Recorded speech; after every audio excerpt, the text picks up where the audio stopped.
Buenas tardes a todos. Nuevamente, mi nombre es Javier. Yo soy uno de los ancianos de la Viña, para los que no me conocen, y además soy consejero bíblico. Me da risa ahora Xiomara cuando se subió, porque Xiomara tiene una sonrisa gigantesca, ¿verdad? Y Xiomara cuando se sube tal vez no se le nota por la mascarilla, pero cuando uno hace los ojos chinos, entonces uno se da cuenta de que ella está sonriendo. Lástima que no todos llegaron a verlo, pero sí, Xiomara tiene una sonrisa y siempre que se sube aquí es un placer a hacer los anuncios. Creo que, voy a ser muy franco, no creo que nadie la haga mejor que ella. Ok, hoy me toca a mí dirigir la enseñanza. Les voy a pedir que tengan paciencia. Y quiero empezar con una historia. Yo vivo en Atenas, y Atenas, como ustedes sabrán, es un lugar súper caliente, ¿verdad?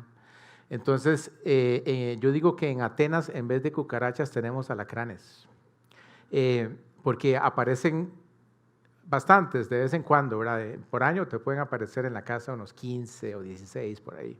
Entonces no sé si son muchos, si son pocos, ¿verdad? El tema es que en el alacrán le gusta estar como en lugares húmedos, generalmente en la ropa cuando está húmeda, ¿verdad? Y les cuento esto porque una vez me pasó que yo había dejado un pantalón allá en la pila por donde se lavan, ¿verdad? Y el pantalón no estaba del todo seco. ¿Ok? Entonces yo lo dejé allí, se me olvidó que tenía que tenderlo, lo dejé puesto en la pila y al día siguiente ya se había más o menos secado, entonces yo lo saqué y lo llevé a la casa, ¿verdad? Y yo generalmente cuando voy a tender o a poner en el closet un pantalón, primero ya no los aplancho. Después de la pandemia ya yo no plancho absolutamente nada. Entonces lo que hice fue que simplemente le pasé la mano, ¿verdad? O sea, como que agarro el pantalón y le paso la mano. Y uno sabe, ¿verdad? Cuando está tocando tela. Pero en eso que yo paso la mano siento algo áspero. Y dije yo, ups, aquí hay algo raro, ¿verdad? Entonces cuando vuelvo a ver el pantalón había un alacrán pegado. ¿Ok? Y bueno, obviamente ya uno se acostumbra al alacrán, entonces usted lo quita del pantalón, lo mata, ¿verdad? Y estamos listos, no ha pasado nada. Pero les cuento esto porque me pasó algo muy interesante. Al rato de esto, vieras que me entró como una sensación de pánico horrible. Y yo dije, wow, qué increíble. No me di cuenta de que este alacrán me podía haber picado, ¿verdad? Porque dicen que duele mucho cuando pican. Y que se le duerme a uno todo, la lengua, el pelo, y se le duele absolutamente todo, los zapatos, los pantalones. Y o sea, yo no me he dado cuenta del peligro que yo había tenido cuando yo pasé la mano por encima de él, porque literalmente lo que hice fue acariciarlo, ¿verdad? Y me asusté bastante. Pero después, en un momento específico, yo dije, bueno, yo puedo en este momento ver el peligro en el que estaba sometido en ese momento, o bien puedo ver cómo Jesucristo me protegió, cómo Dios me protegió de que ese animal me picara. Y de hecho no sé si es el peor de los ejemplos para empezar una charla, pero creo que hay muchas veces que nosotros no somos conscientes de las cosas que son y somos conscientes de las cosas que no son. ¿Ok? En ese momento yo no era consciente de que Dios me había protegido de ese alacrán, mas sí era consciente de que ese alacrán me podía picar. ¿Ok? Y muchas veces sucede en nuestras vidas, y es el propósito de esta enseñanza, que podamos ver cómo muchas veces las cosas que no son, realmente son. ¿Ok?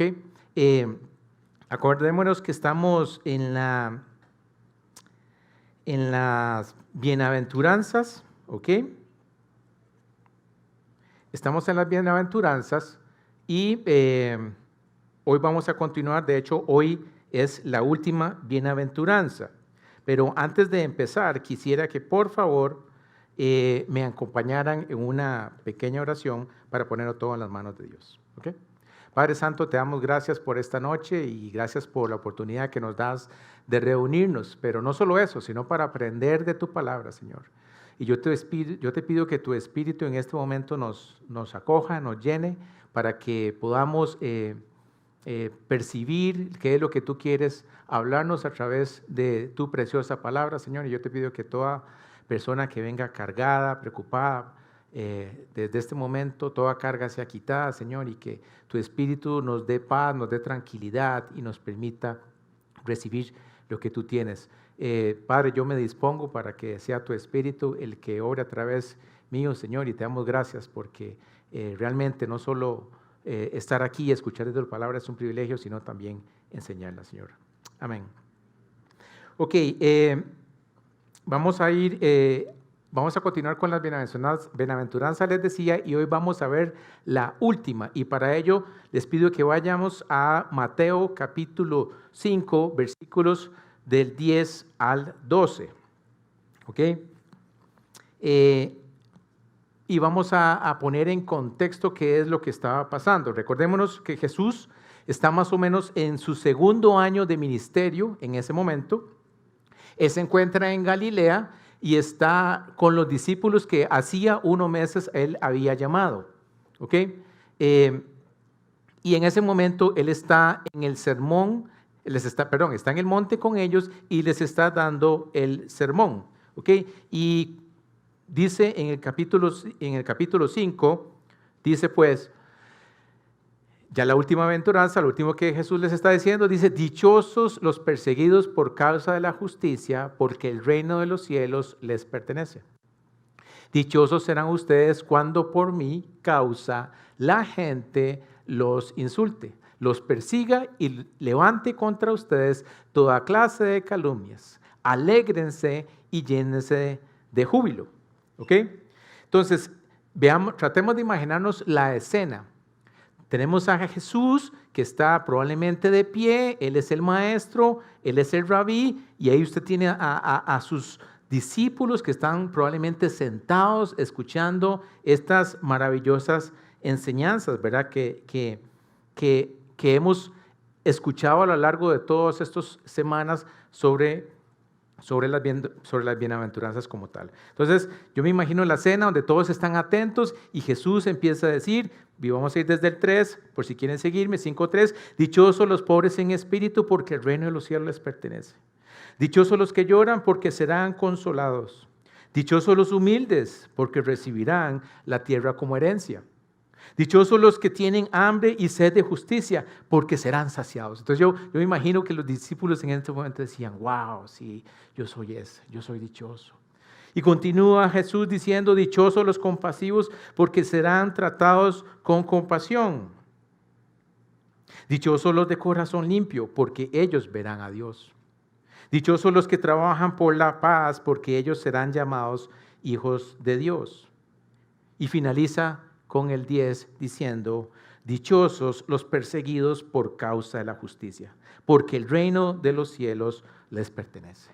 Wow. Entonces, esa identificación que ellos tenían al principio con esos dichosos, y de repente llega al 10 y le dice, dichosos los perseguidos por causa de la justicia, porque el reino de Dios les pertenece. O sea, yo creo que esta es una de las bienaventuranzas que nadie está preparado para escuchar, y menos ellos en ese momento, ¿verdad?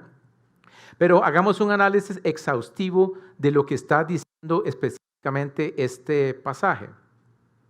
Lo que está diciendo es dichosos. Recordémonos que Rodri al principio, cuando hablamos de las bienaventuranzas, él nos decía que el ser dichoso es ser bienaventurado, ser feliz.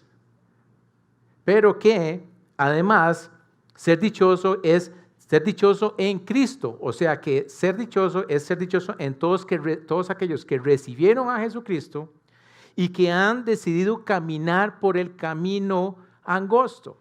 ¿Ok? Todos ellos son dichosos. Y luego continúa el pasaje diciendo los perseguidos. ¿Ok? ¿Quién es un perseguido? ¿O qué es ser perseguido? Veamos algunos ejemplos. Un estudiante persigue una carrera para obtener un título. Un delincuente es perseguido por la policía para ser atrapado.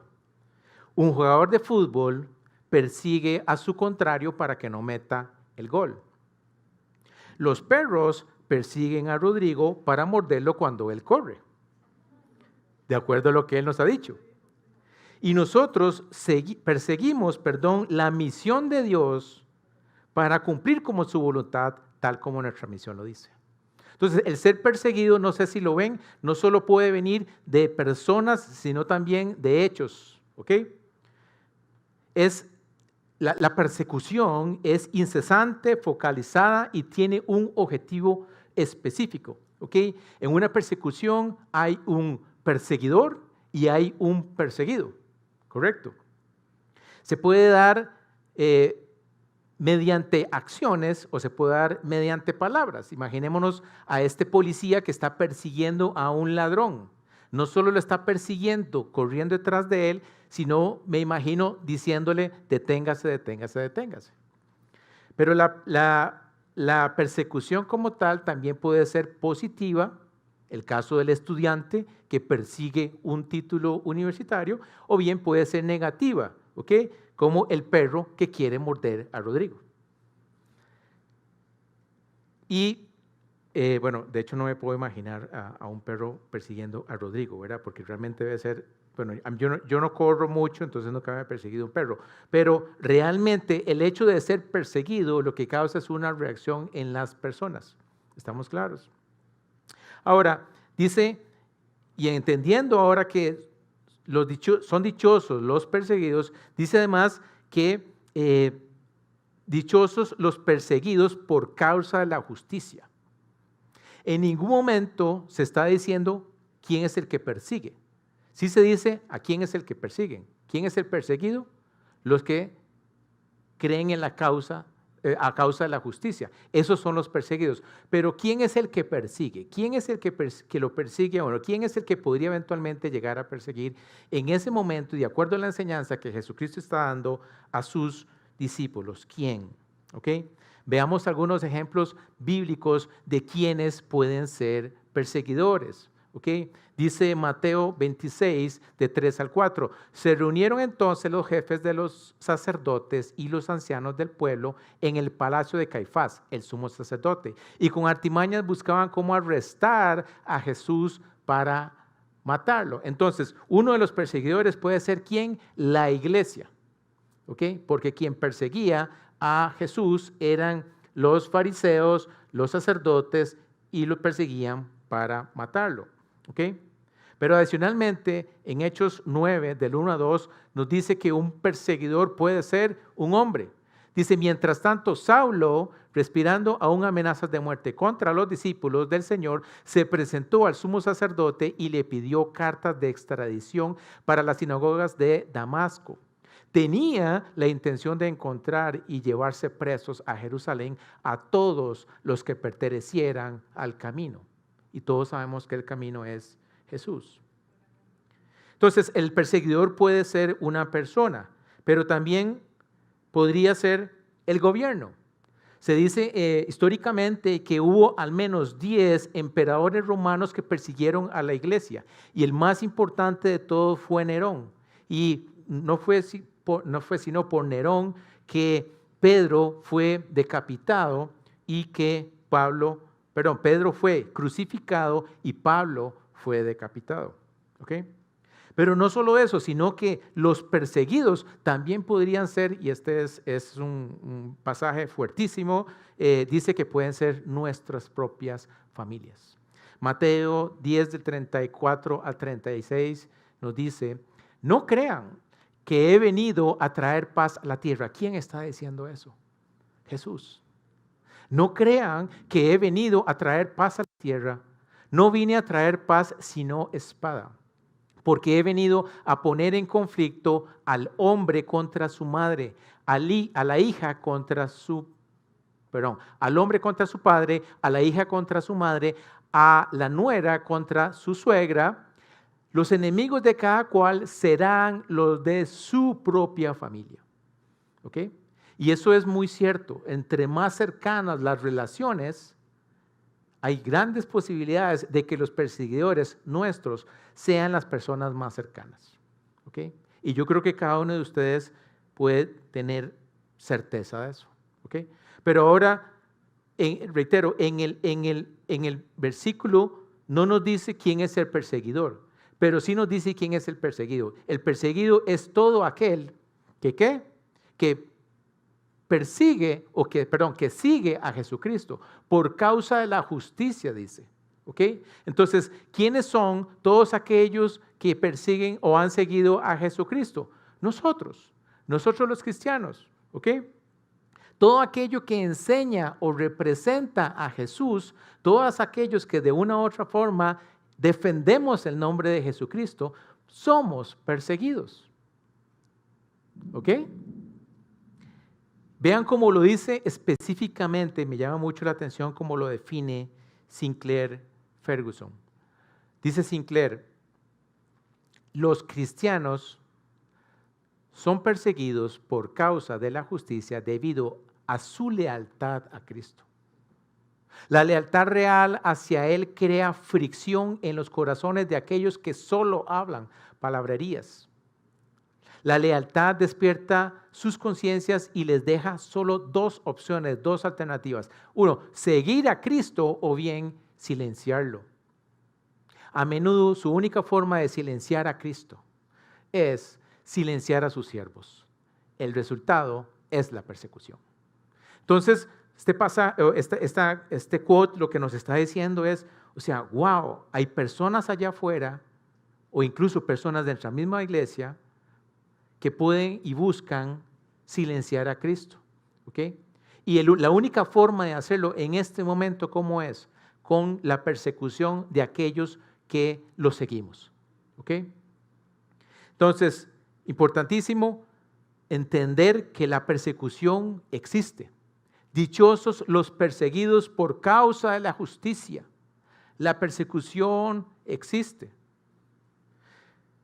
Y yo no sé ustedes, pero cuando yo leo este versículo, yo tal vez no pueda darme cuenta de que este versículo realmente me está hablando a mí.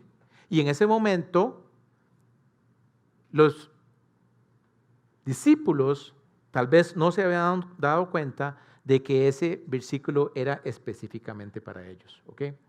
Entonces es importante desde esa perspectiva que todos entendamos que así como Jesús está hablando en ese momento en términos generales, no solo le está hablando a los a los discípulos, no ha parecido, pero también nos está hablando a todos nosotros y a todos y cada uno de nosotros.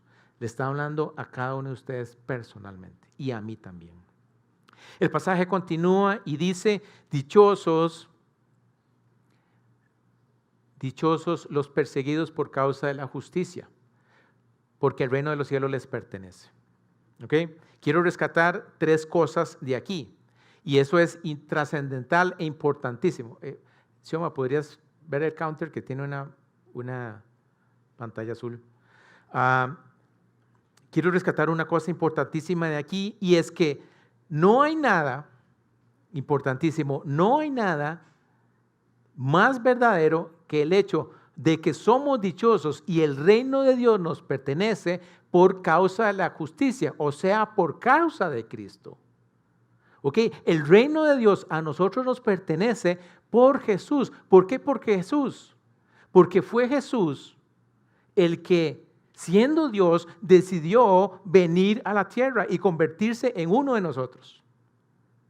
Dice la palabra que como todos nosotros pecamos, estábamos destituidos de la gloria de Dios. Entonces Jesús tuvo que venir a donde nosotros, tuvo que ser uno de nosotros, tuvo que vivir como uno de nosotros, pero no solo eso, sino que tuvo que padecer también. Jesucristo fue perseguido, Jesucristo fue crucificado, fue maltratado, flagelado, insultado, y Jesucristo murió en una cruz para que usted y yo no padeciéramos el castigo que merecíamos. Jesucristo entregó hasta la última gota de sangre de su vida para que Él fuera ofrecido como un sacrificio perfecto y de esa forma fuéramos presentados perfectamente justificados delante de Dios.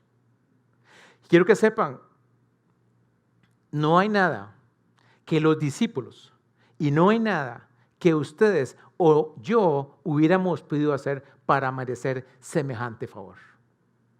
El reino de Dios nos pertenece por lo que Jesucristo hizo por nosotros.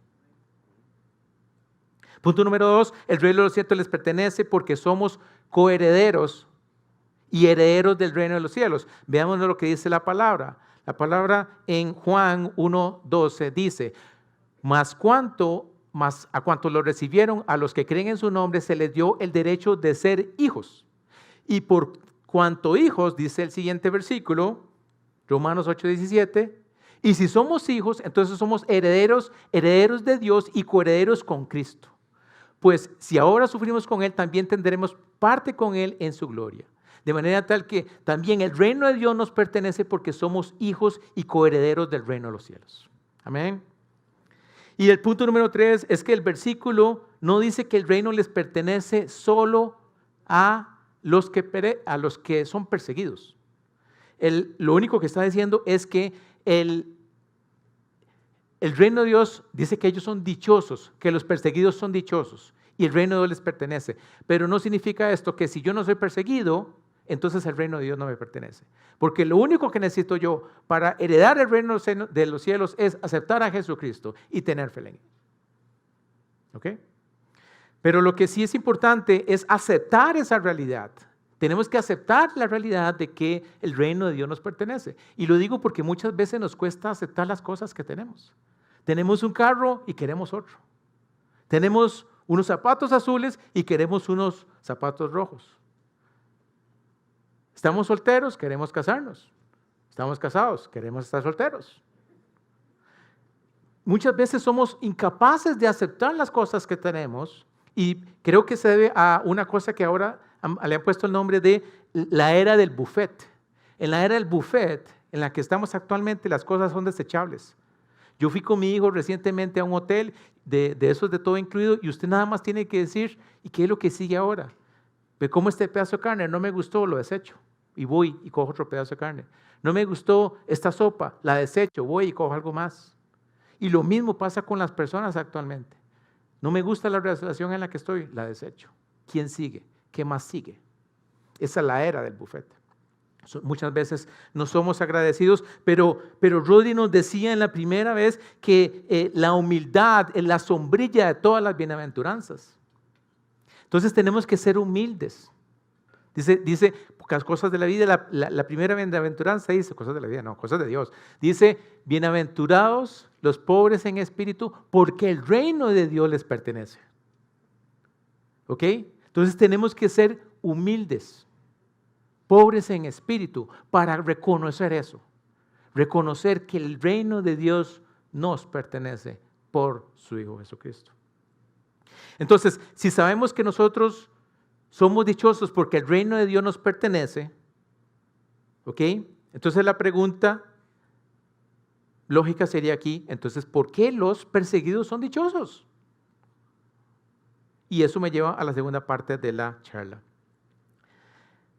La segunda parte de la charla tiene que ver con la otra mitad. Nos enfocamos primero en Mateo 5:10 y ahora vamos a enfocarnos en Mateo 5 del 11 al 12, que dice, dichosos serán ustedes cuando dichosos serán ustedes cuando por mi causa la gente los insulte, los persiga y levante contra ustedes toda clase de calumnias. Alégrense y llénense de júbilo, porque les espera una gran recompensa en el cielo. Así también persiguieron a los profetas que les precedieron a ustedes. ¿Ok? Y quiero que sepan, aquí esto es parte de la última bienaventuranza, y si los discípulos tenían alguna duda que de lo que Jesucristo estaba hablando se refería a ellos, aquí se quita.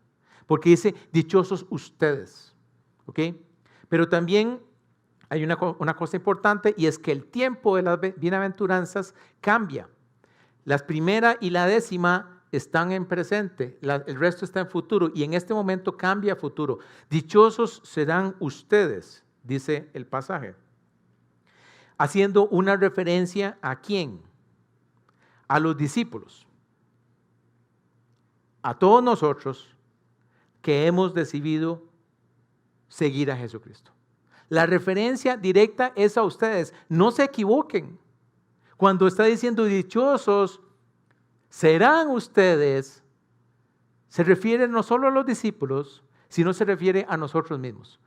¿Por qué? Porque el versículo decía que así como los profetas fueron perseguidos, ustedes también lo serán. Entonces, así como los profetas del Viejo Testamento fueron perseguidos y como los discípulos en un nuevo también son perseguidos, quiero que sepan, nosotros vamos a ser perseguidos. Y a esa palabra perseguidos, Jesucristo agrega unos adjetivos. Dice, no solo seremos perseguidos, sino que seremos insultados y calumniados, vitupidados, dicen otras versiones, maltratados, burlados, cuando digan mentiras contra ustedes, dicen otras versiones, reitero, de la palabra. Pero entonces Jesús está agregando otros adjetivos al solo el hecho de ser perseguidos. Entonces ya no solo estamos hablando de ser perseguidos, sino de ser maltratados, de ser humillados, de ser insultados, de que se levanten mentiras en contra de nosotros. Vemos algunos ejemplos de eso en el Nuevo Testamento. ¿Por qué? Porque Esteban fue lapidado hasta la muerte, lo mataron a punta de piedras. Los discípulos, para que sepan, fueron despreciados y echados fuera de las sinagogas y de los pueblos también. Fueron muchas veces arrestados. Pablo fue latigado, le dieron varias veces con el látigo y fue apedreado también muchas veces. Murió decapitado al igual que Juan el Bautista. Y Pedro fue crucificado igual que Jesucristo, nada más que se dice que él fue crucificado hacia abajo. ¿Ok?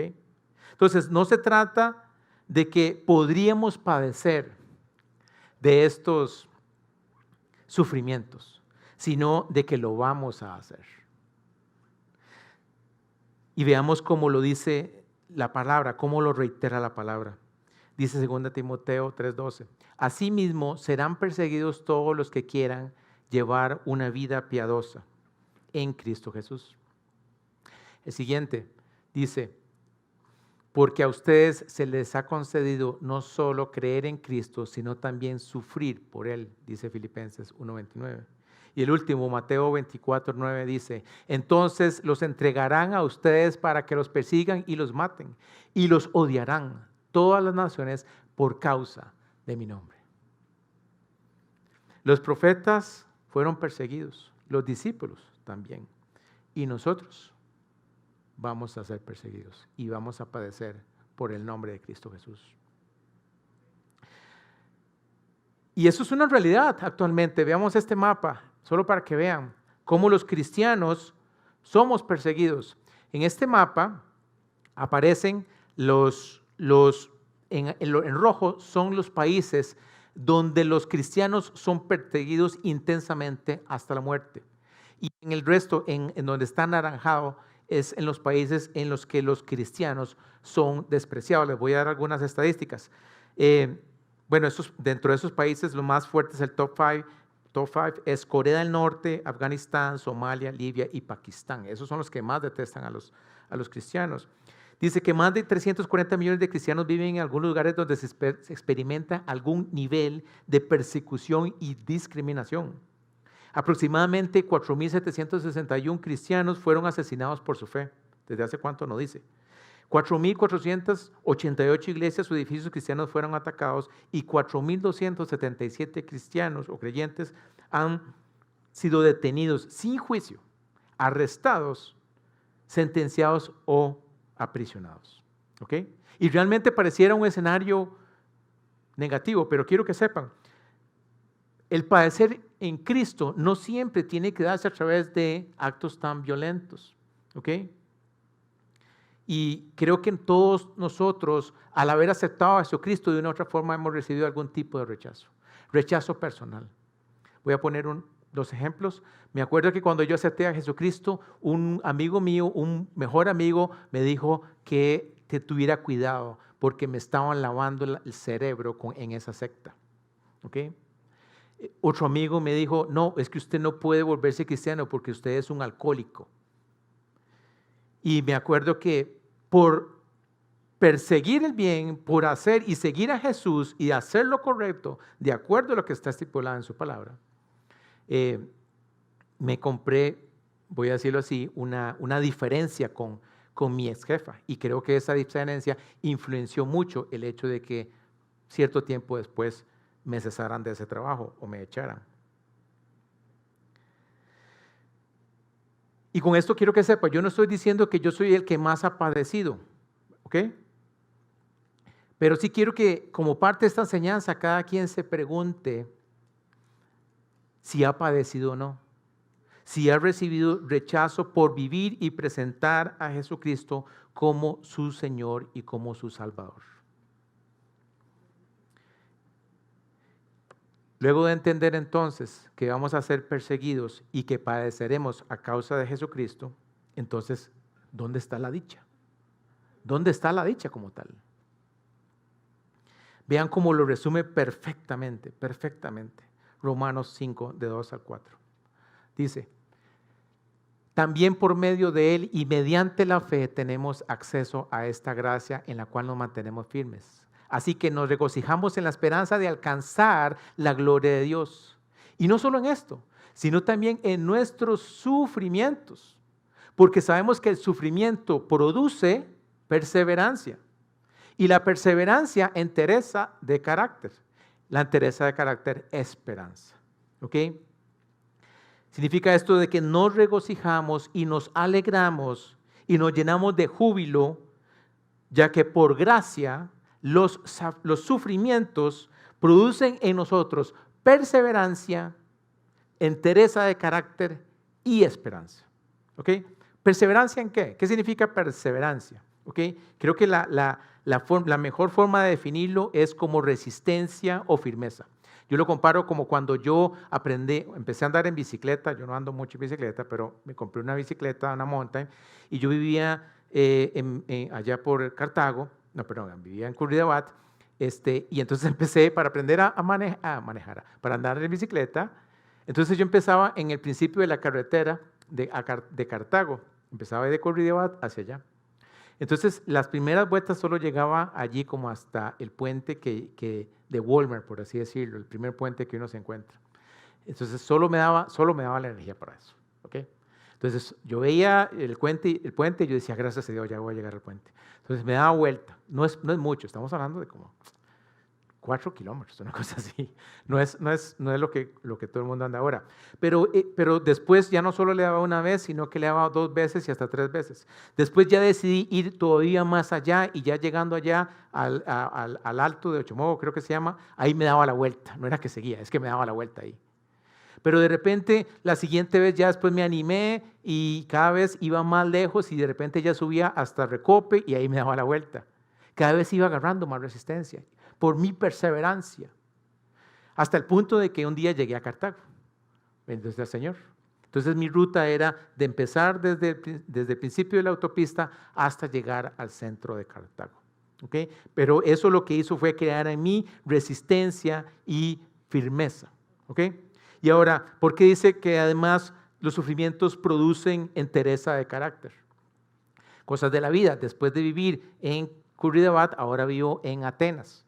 Y no es tan plano como la carretera a Cartago. ¿Okay? En Atenas todo es cuesta, absolutamente. Todo lo que baja tiene que subir. Entonces, si usted decide bajar, va a tener que subir una cuesta. Y me pasaba algo horrible, sinceramente. O sea, eran cuestas tan empinadas algunas, para mí, que de repente iba por la mitad de una cuesta y ya yo quería darme la vuelta y bajar, a pesar de que había obtenido resistencia. ¿Okay? Perseverancia. Pero me pasaba que a pesar de que quería votar, ¿cómo se dice? ¿Votar qué? Bueno, tirar la toalla, gracias. A pesar de que quería tirar la toalla, seguía continuando, ¿verdad? Y llegaba a un punto donde yo decía, ya terminé, pero no había terminado. Me faltaba todavía conquistar digamos, la cumbre, lo máximo, ¿verdad? Y no era sino hasta cuando llegaba al puro final que ahí sí sentía que lo había logrado. ¿Ok? Entonces yo sentía como que mi firmeza, mi resistencia había sido probada a través de esa cuesta. Y lo mismo nos pasa a nosotros. Cuando en medio del sufrimiento vamos a desarrollar firmeza, vamos a desarrollar resistencia y vamos a ser perseverantes. Pero van a haber momentos donde esa firmeza y perseverancia que creemos que tenemos, ¿ok?, va a ser probada. ¿Ok? Y igual que sucede precisamente con la firmeza con la perseverancia y con la fortaleza de carácter, está asociada un regalo, está asociado una meta, está asociado una conquista, y esa conquista es una esperanza. ¿Ok? Dice la palabra. Los sufrimientos de Cristo producen esperanza. Ok, ¿cuál es específicamente esa esperanza? Decía el versículo, es la esperanza de alcanzar la gloria de Dios. ¿Ok? Yo lo quise definir de esta forma. Lo puse así: cada vez que somos insultados, perseguidos y calumniados, nuestra perseverancia y entereza de carácter crecen en la esperanza del acceso mediante Jesucristo a la gloria de Dios a la gracia de Dios y a la gloria de Dios, lo cual nos debe llevar a regocijarnos y estar alegres. ¿Ok?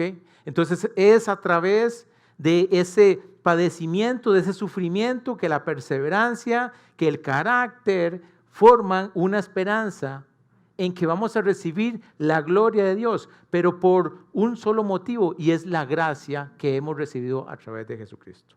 ¿Ok?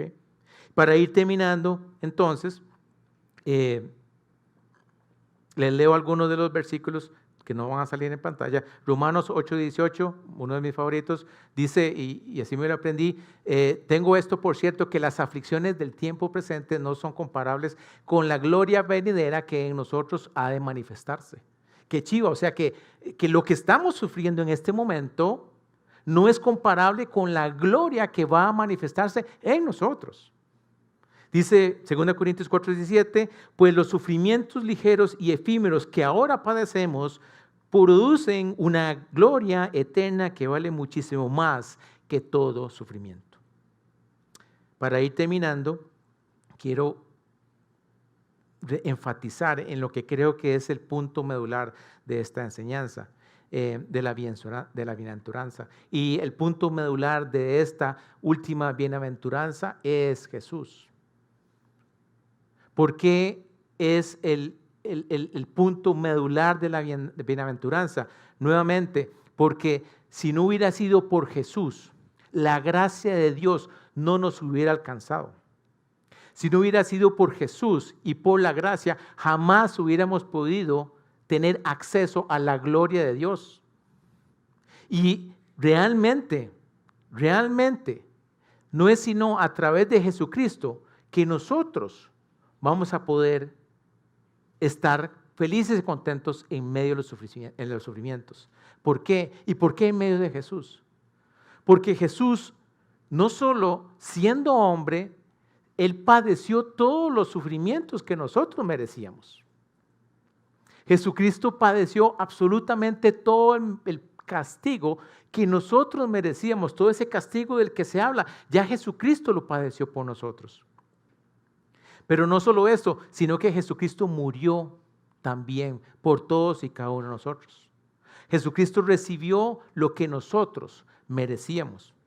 Pero no solo eso, sino que Jesucristo resucita al tercer día y luego de ascender, ¿qué es? Es glorificado por su Padre. Y por medio de ese sacrificio que tuvo Jesucristo es que nosotros, ahora sí, no solo somos perdonados, sino que por la gracia de Dios, ahora somos salvos y somos libres de la condenación eterna. No solo eso, sino que también por medio de la fe que todos y cada uno de nosotros hemos depositado en Jesucristo, tenemos acceso a esa gracia, a la gracia de Dios. Y esa gracia es la que nos permite a todos mantenernos firmes en medio de los padecimientos. No son nuestras fuerzas, es la gracia de Dios. Pero más importante aún, y esto quiero dejarlo claro, es sumamente trascendental, es a través de Jesucristo que tenemos una esperanza. Yo siempre he dicho que no hay nada como tener esperanza. ¿Cuál es esa esperanza? Y esto es lo que me llena muchísimo de aliento cuando yo leo un pasaje como esto, y quisiera que esto quede grabado en el corazón de todos y cada uno de nosotros. Y es que por Jesús y por su gracia vamos a poder alcanzar la gloria de Dios. Ya no va a existir más dolor, más sufrimiento cuando nos presentemos delante del Padre.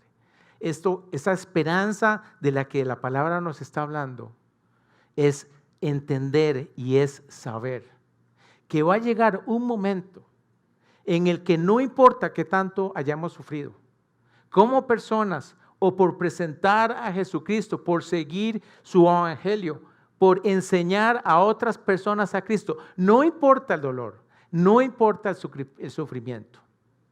Va a llegar un día en el que vamos a poder estar delante del Padre y vamos a ser completamente aceptados, completamente perdonados, completamente llenos de Dios en ese momento. Y esa es la esperanza. Es una esperanza que realmente no tiene precio. O sea, si yo vivo mi vida a partir de esa esperanza, yo creo que yo voy a poder padecer lo que sea por Jesucristo. Amén. Pongámonos de pie.